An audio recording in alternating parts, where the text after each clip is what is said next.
Here we are at the end of March. We can count on a few things in March. The lengthening days, especially exciting when we've changed our clocks and realize it's after 7 when the sun sets. The day we open the door and feel a puff of warm air, step outside, take a deep breath, and actually smell spring. The next day when we open the door and there's an inch of snow on the ground, that to me lends a whole new meaning to the words March Madness. Oh, and basketball. There is basketball, hours and hours of basketball. We cheer the upsets, moan over our favorite team's elimination, and curse busted brackets. For me, March contains a task I relish. I'm honored to serve on the Grand Haven Area Community Foundation's Scholarship Committee.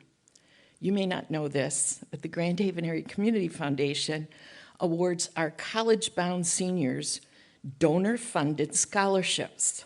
Last year, 383 scholarships were awarded, totaling nearly $750,000. This is my second stint on the committee. The first, because of my education background, was an ad hoc member 10 or so years ago. Approximately 300 handwritten paper applications were delivered to committee members in a big box. We read hard copies of each one and then gathered to discuss the applications and dole out the scholarships. I term limited out of that stint for several years. And now, as part of my responsibilities as a full board member for the foundation, I'm back on the committee. The process has been streamlined and digitized. I log into a secure site. The applications are before me on my screen in a format that's easy to read. I don't know the names of the students, and each is given a number to make sure there's not a chance of favoritism. It is simpler, more efficient, and certainly more earth-friendly. Then I peek into the lives, the dreams, and the aspirations of our amazing young people. It's exciting, enlightening, uplifting, and sometimes heartbreaking. There are stories of privilege and stories of poverty. There are stories of resilience and stories of hope. There are stories of shattered lives and unbelievable setbacks. There are dreams of glorious futures and world-changing careers. And always there is optimism. Sometimes I giggle at the naivete or smile at the altruism. Often I marvel at the tenacity. How did this kid get through it? Where did he or she find the courage, the strength, the determination to not just survive the circumstances of their young life, but stay focused and excel and continue to dream? One of the other committee members emailed me last week to say she had to step away for a while. She just couldn't read one more heartbreaking story. She was feeling the sting of her privilege and her advantaged life. I get that. I struggle with guilt of my own privilege. I wish I had more time and energy and more resources to help kids. But I remember from my days of teaching, reading stories from adults who made it out of difficult childhoods. They were asked what made a difference.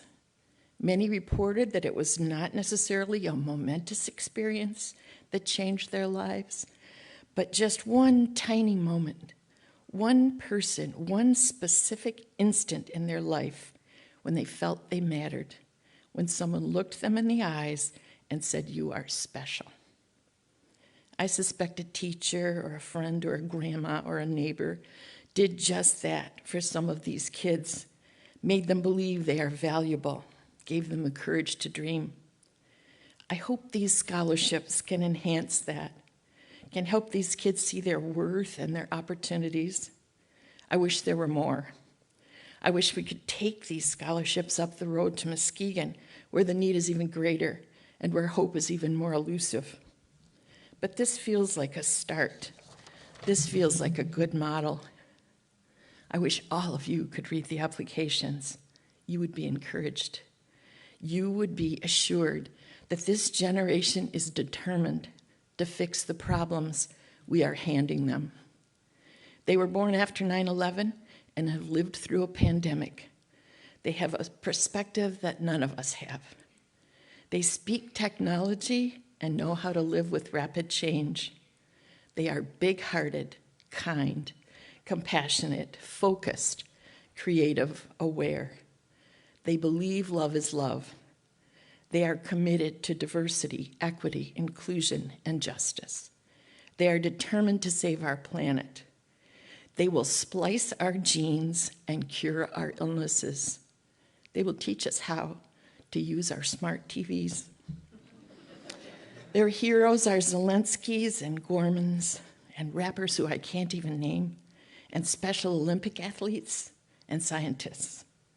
They will build a world we can't even imagine. I'm thrilled to learn about them. I'm honored to help them take the next step, and I'm eager to have them take the reins. I'm grateful for March. Namaste.